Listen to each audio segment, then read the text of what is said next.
Let's start with the name of Almighty Allah, who is the start of every start and the end of every end. Assalamu alaikum. Welcome to the next video of the All-Rounders. As you know, we have started a short series, Know the Prophets of Allah. The main aim of this series is to enhance our Islamic knowledge by sharing with you the general information that we know about the lives of the prophets which were sent as the messengers of Allah Almighty. Previously, we discussed the life of the prophet Hazrat Yunus alayhi salam, and in today's video we are going to discuss about the life of the prophet Hazrat Sulaiman alayhi salam.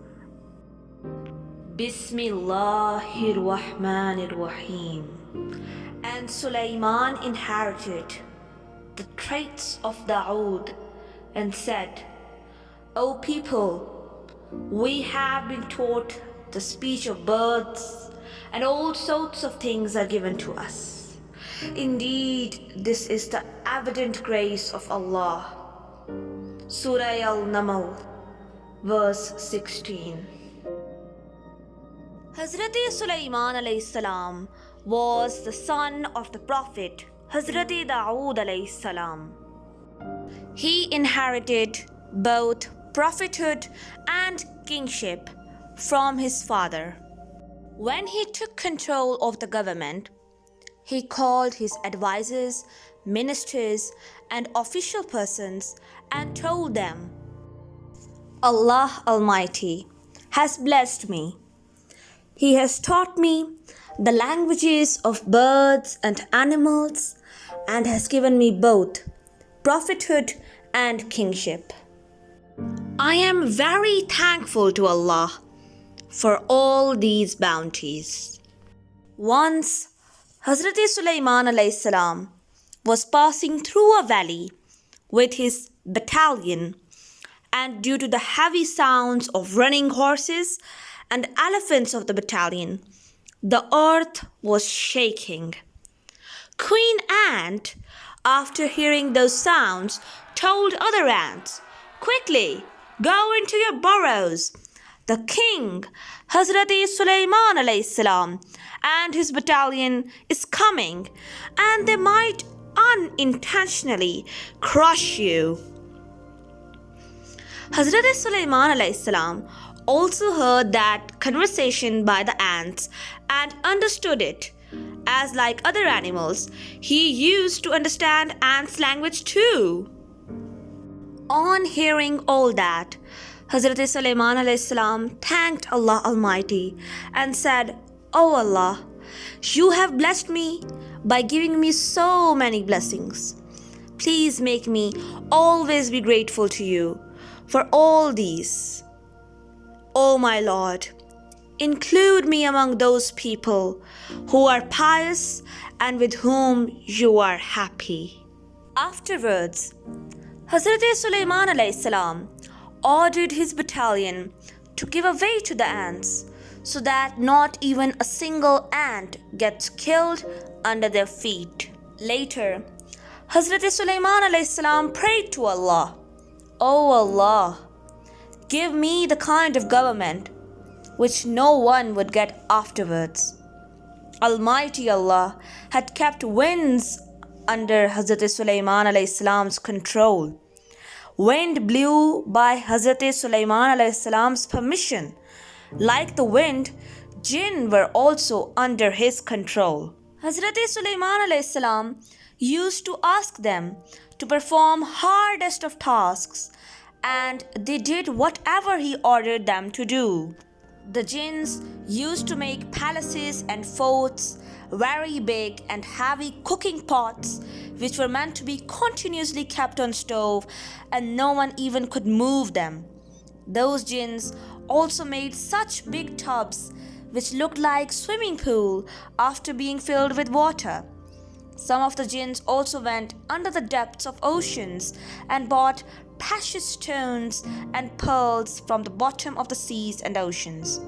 Those jinns who were obstinate and non-believers They could not move without Hazrat Sulaiman alayhi salam's permission, as he had kept them tied with heavy metallic chains. That's why, in Hazrat Sulaiman alayhi salam's era, devil could not spread evil.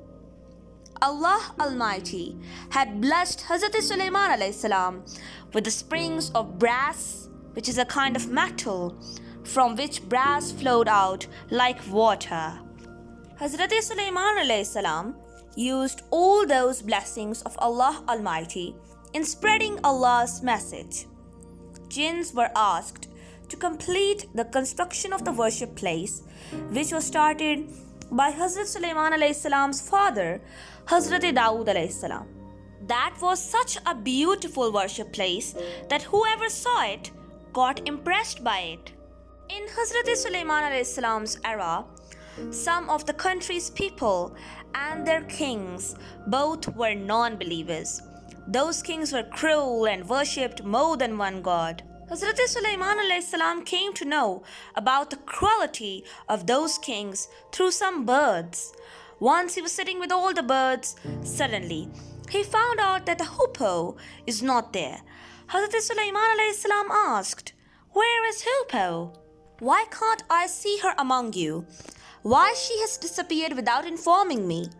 He further said angrily, "I am very angry on the bird, and I will slaughter her if she did not tell the reason of her disappearance."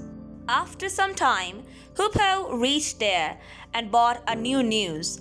After greetings, she said, "Oh my lord, I was in the country of Saba, and I brought some latest news. The queen of this country is Bilqis.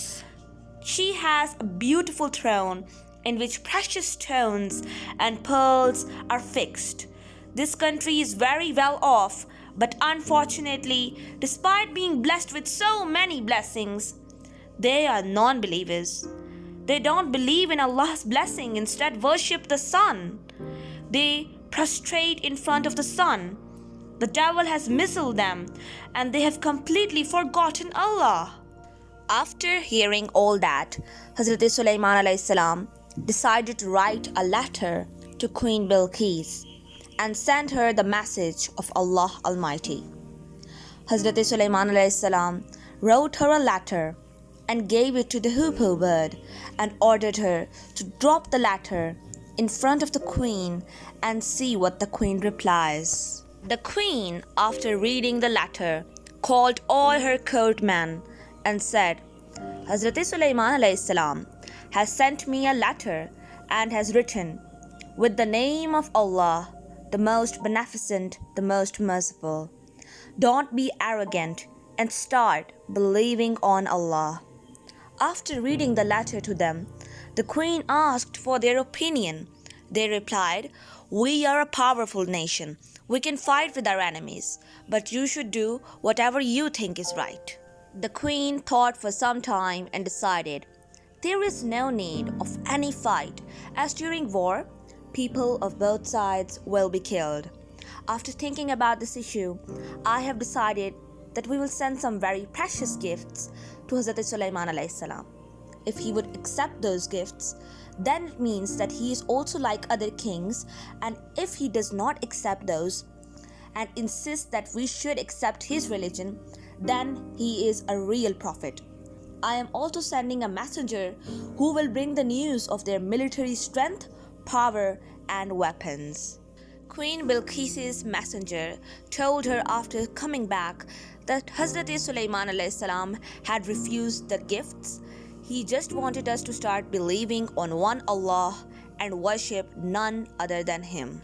Queen Bilqis accepted the faith and started a journey with her chiefs and prominent leaders to meet Hazrat Sulaiman alayhi salam. When Hazrat Sulaiman alayhi salam heard the news of her arrival, he asked his fellow, "Among you, who can bring Bilqis's throne here before her arrival?" So a person brought her throne in a blink of an eye.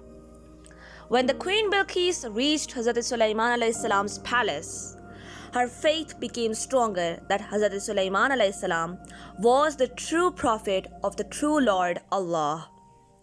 When she saw her throne there, she publicly announced her acceptance of the faith. After a long time, Hazrat Sulaiman alayhi salam died in his ark. At that time, he had taken sport of stick, and no one came to know about his death. When his stick broke down as termites had eaten it, and Hazrat Sulaiman alayhi salam's body fell down, then everyone came to know that he had passed away. Hazrat Sulaiman alayhi salam was indeed one of the best rulers of the world, as he ruled justly and spread the name of Allah wherever he went. This comes to the end of the video. Today we have discussed with you the life of the Prophet of Allah, Hazrat Sulaiman alayhi salam. Please stay tuned for the next video because we are going to share with you the story of the life of other prophets of Allah. Thank you so much for watching this video. I hope you learned some new Islamic knowledge, and what you can do for us is just like this video, share with your family and friends, subscribe the channel and hit the bell icon, all in one row. Thank you so much. Have a nice day. Allah Hafiz.